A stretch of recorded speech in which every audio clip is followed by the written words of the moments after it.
biem Adom TV Badwam na o hwe no afa no waso wo fidie no a news no ne de call ya yakobo break kakra ya sabe de edu so de bon krata no ne edu so o Russia kwara de fa nkomramaye na untwika no nye driver de a share live on Facebook and YouTube o call office nso a Go TV and DSTV na wa channels no 119 di Go TV and DSTV 280 eno nyame adom kra no ko school yente boni bia nti awrade odo won ahyase no odo won bewie awie pa incoming Bismarck akwasi insia jirane naso ewo ha eni da kwan se ebno ebemu a kwa akogina mu wo asante mampo ogusua ne boys kasa boys ne so multimedia ha no mo minim so munyina aye mampo for dia it's incoming me mo ache mo akwa ba efia me joso boko de oh nyame adom ifie boko nso nyame adom ja ade achi ye encho mo beko edie na ese ahoto na ebe fie o mo beko ifie ayedi o mo beko ifie ranom ayire shua no nsiampa mu die no bia ko awa o de wa de kra o pese o mo ko na teacher for nso nye de o mo ko kra so mbeba enye boarding house at least from 6:30 to 4 there no asuma teacher for mu ya de we say wa de kra we to control had one day I want that na unim say emompa school why obi anfa ne banko omukwa etene ema so oh yeah we me can build a share internet say ewu bosome no 2 weeks asa 2 weeks water bill a me tua no ahead no me sorry me hu me bill a medical e kan nya nkuraka timi se nkura na yusu nsuo no se nya ahoho no ne ade me manka yefi kuma se bai tu so ma yusu no famfram eneke da machi enye bete edebie mu kan ye be so oh yes na kwasi udi mise wiki bia ni yeto sashi baako obeto wiki bia nso sashi ni nyina asa wiki ahometi wo me say baako fatia no abaako so onum ai me so no so kofa can you imagine na yanu mu yeso na esisi ho yes emira me shaw obi ansa ne de enso because tell it enso wa no wo yes nyamia na nyawa na esisi ho sa wa wunia so na fatia no o se debe isa kofa fro titi nsu ano sa bread ne de oto na anwumre no a ade abechi na akosini me say for my idea oh teacher especially mu amochire oh omonti asema se ba akosi complaints ngwa na wonsu nya nkwada betumi abo mu gidigidi o na bro na ekosi sai mbo wo bo no kro obekwashi wo sa nkura na aba no wo tia no kura no obe dey like teachers moya ade it is a school say ya oh na ne mamu agogo from 6:30 to 4 there if you are least oh suma joka oh yadamwase nterade hwe nkwada no eso na ye ka ni say ye nu ana me bebo ye nyina ye ho abaso ewo you could say Kwame Edinkra yes na no ka IGP ne mrantie adwuma wo mo ye Xmas yeah I was say kwanhia yante ene se ma be hu Adom online me sure say no ho ye me sheda me adom na no okwai enti okọ mampo no oh bye oh enti anu achikura de anu achikura enye mampo de ayo we anu achikura obebo mampo eh kura oh nana we kafra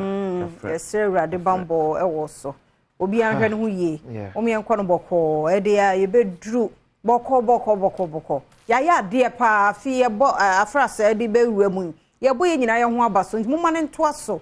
bonsam bia ni baabi abaifo bia ni baabi ya sa wa hyen no enya miamia ne mu hwe no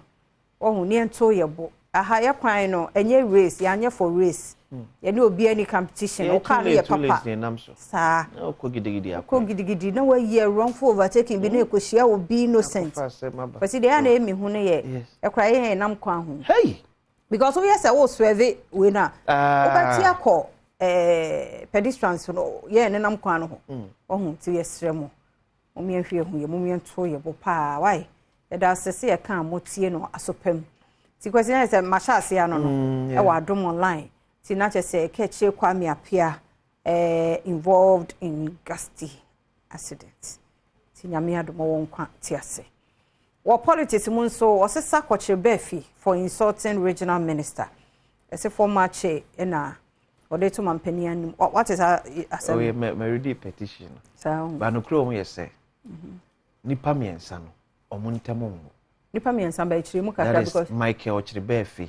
on a deputy trade minister on a minister MP for New York yes and Eastern Regional Minister said Kwame Champo okay and a former New Japan South chairman. The chairman, yeah. Omo issue. Yes, omo issue.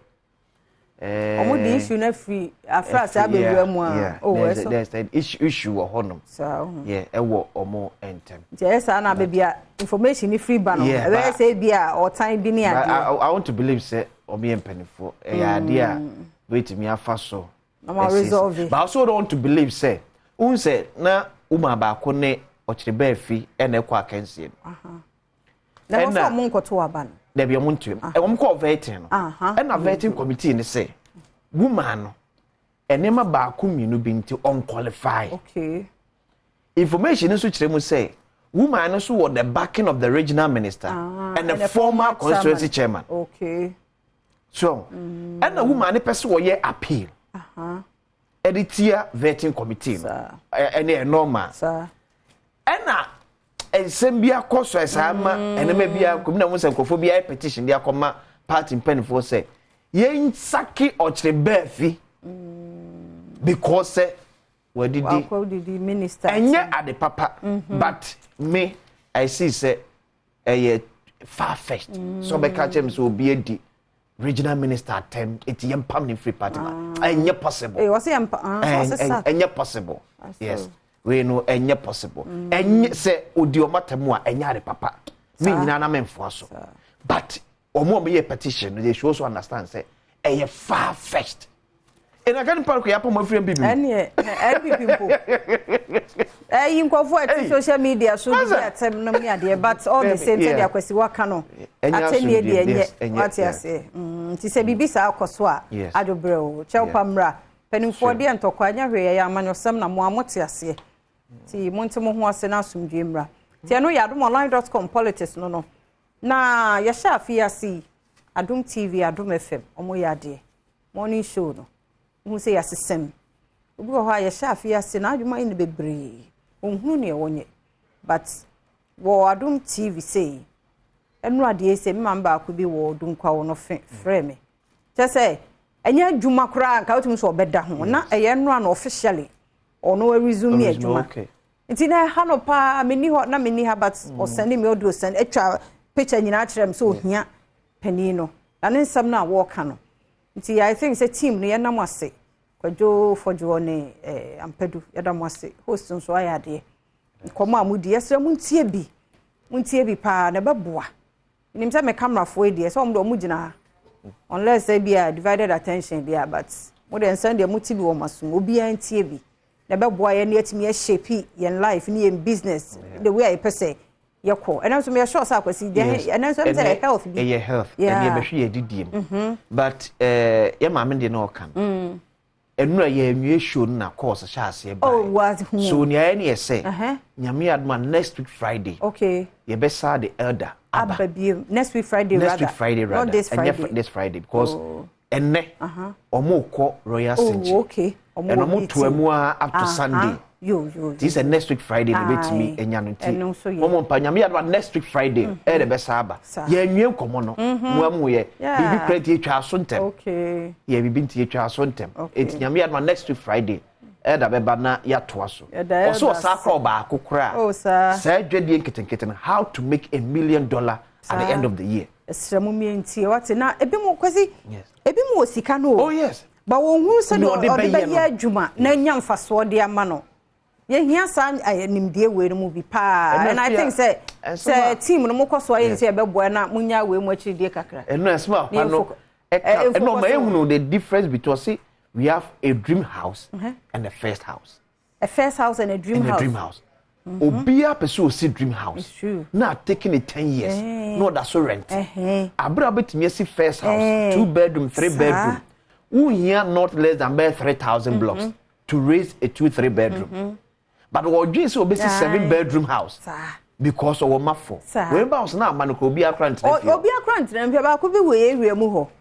omo de for say abon be ko 2 years mu ne area kakra na de sa man ye hu ne say omo sa ba renovate ya paint ya na kama asai sikan one eso no do me meto ne bon so be den that is it so hu ntia sam na no waka no Tommy emprim kosi wo dream house pete we say nyame ya adom enhira na eba na de aye kakra sa na life abrabo ne te e da se pa nyam bo Friday be se hia o se ni pa bia unya de ade ka say yes your freebie high life budget yes sir o se no matter how be braye adwuma bia o so unya da ba kusu at least ube pia jiwo ni kakra and it is necessary yes high life and fine obo o mpie but always or no yes obi tumi crash out there o kakra bia abo o kakra si but most any Fridays yes so Fridays after work yes sir and akwesina yes one kasa me so kansa mo me say obo one kan say me say mostly afini enya ndafu adu me twa ntron hyase me ne una gina ha kwesi maso bibia ye adwuma mawie nti no untime meka wo se na fa me say graphic enfan ntron hye wa asemas na we na ade kwa pampi o ma record ya to o de tena ho economy as election because demand solutions from parties press moderator to citizenry digital devices necessity for fourth industrial revolution Dr. Alhaj Mahmoud Bawumia adopt civil society approach to constitutional reforms Professor Okoye Ena Ekane say redeploy military to support Galamsey fight in forest reserves forestry commission the voice of the people unveiled Cheddar Ifuni Ewaha daily guide BBC synagogue check tango over TB Joshua government supports digital village project Bawumia unveils campaign focus be agent of stability chief justice to journalist daily guide appoints new editor daily guide Ghanaian Times at New Year school government said to construct digital youth village to boost youth digital entrepreneurship Vice President Dr. Alhaj Mahmoud Bawumia and Ekane saying ex-president Mahama recommends to reviewing constitution if elected government committed to green theft construction in communities nationwide says Vice President IC applauds Wembley Sports Complex 18 NPP MPs bow out of parliament MPP yes Ghanaian Times Republic OSP replies critics set record straight over purported attacks on judiciary Cheddar causes stir spotted with Mahama after cancelled event Education Minister reviews VIP interest Republic and we ebano pay was what our men fancy her sure say omati bibia nti Jebrena Adom TV ye ko yagude mu nsamo ba health tips no so ye gusu adi nkoma afa stroke no ho ennemrante wa nkwada nyina nya maba wa mesrew ye ntie nsamo no de ye be ya ebebo ye ho ban firi ho yenye ahose persista Sunday so aye krado afi nkoma ahodo asemidi kan next week okay officially ye beba next this week na ye mate wase ayo medal tino ye ko na fe agude mu nsam atwaso